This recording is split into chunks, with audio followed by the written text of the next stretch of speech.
Hey there, and hello, everyone. Hey, we just finished up another great class in the Bureau of Dominant Speakers here at the ATS Business University. So much fun with our seasoned instructors, of course, and facilitators, the phenomenal Phil and Susan Sorrentino at the helm. It was all on dealing with call reluctance, how salespeople can combat call reluctance. I am Gerry E. Potter. I'm with ATS Business University. And let's talk about this a little bit. Overcoming call reluctance is a process. The first step is just admitting that there is actually a problem. Now, I have personally experienced this syndrome during my cold calling days. And if you have, you know it's really not very much fun. And it's a real thing.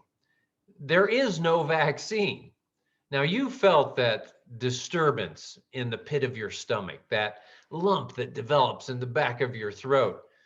It can be like a heavy weight that's weighing down on your hand while you're trying to pick up the phone or trying to push the buttons and make an attempt at your day's first appointment. That dreadful feeling when you just can't think of anything else except the potential for rejection that waits on the other end of that phone. Well, call reluctance hits sales rookies and sales pros alike, and its impact has been very well documented. Researchers Goodson and Dudley have documented in the psychology of sales call reluctance, and that 80% of new salespeople fail because of call reluctance, while 40% of sales veterans will actually stop prospecting because of it. It's disastrous. The struggle is real. But what are the causes of call reluctance? And maybe most importantly, is how can you defeat it? So, what do the experts have to say?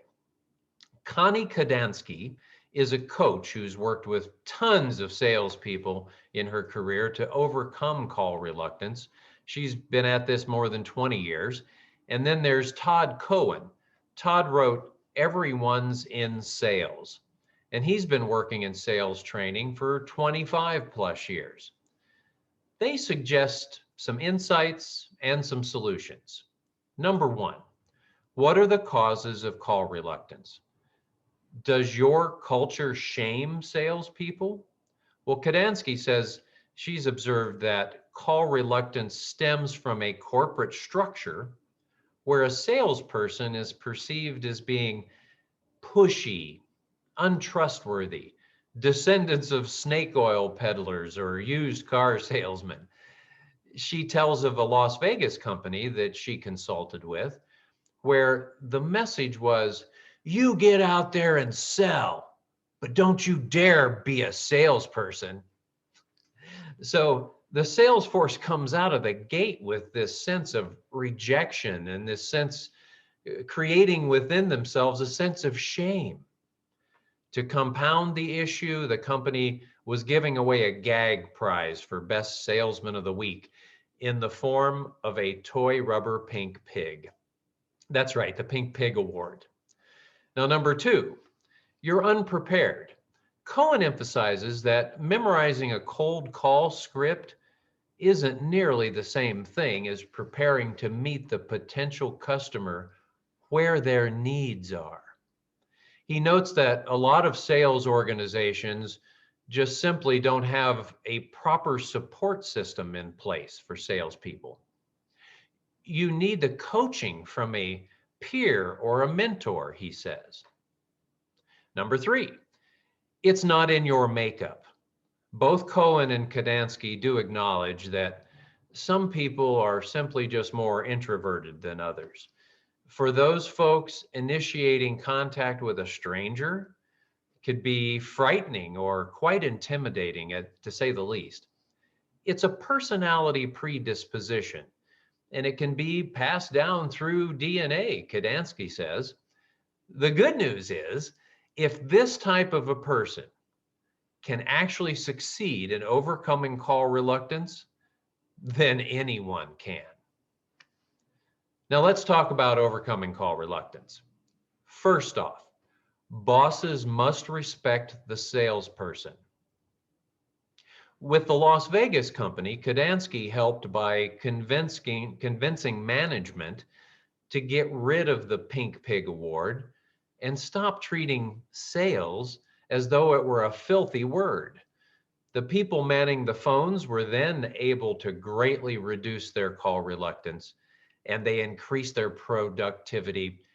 They replaced that pink pig with a trophy, and they were able to create a much more honorable and respectful sales culture, and they turned that fear of rejection around. Number two, fear of rejection begins inside us. But when salespeople focus outward on their product or service, it helps the person on the other end, and they become literally evangelists, overcoming call reluctance on their own.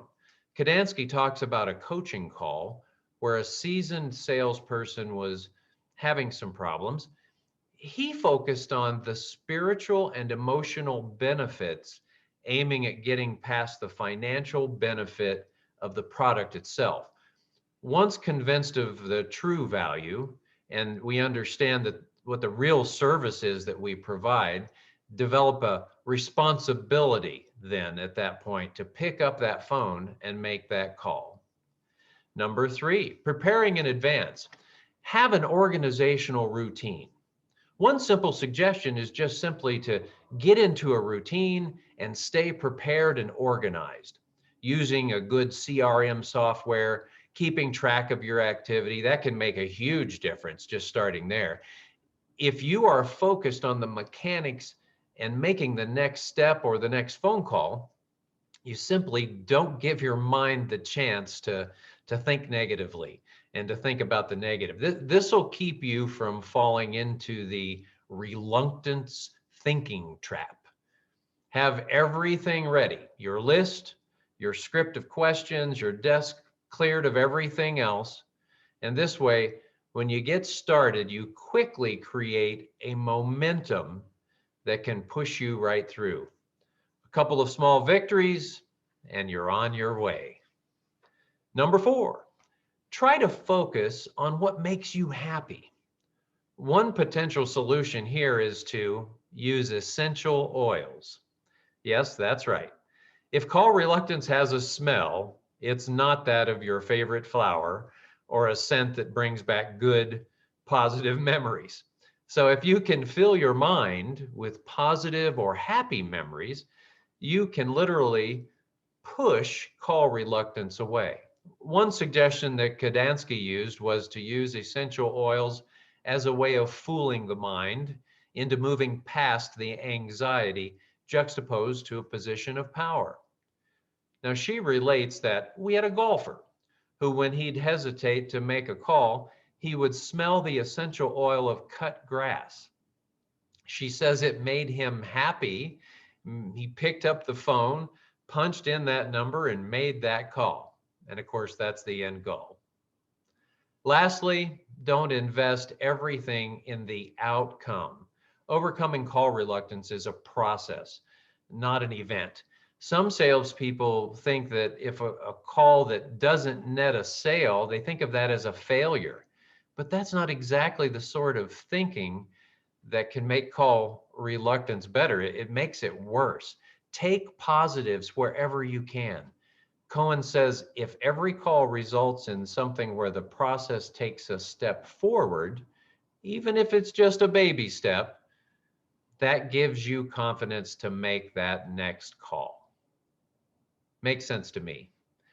Both Cohen and Kadansky acknowledge that some people are simply just more introverted than others.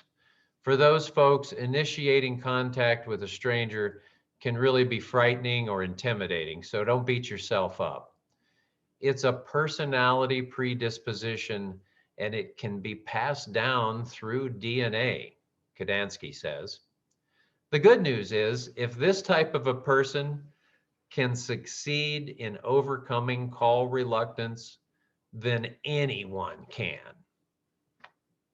Hey, thank you, you guys. Thanks for taking the time with me today. And, you know, just a reminder, call reluctance is very real. Don't be too hard on yourself. With a little time, some practice, and a good support system, some good coaching or coaching, you can certainly work your way through this issue and move on to happier days and greater sales success.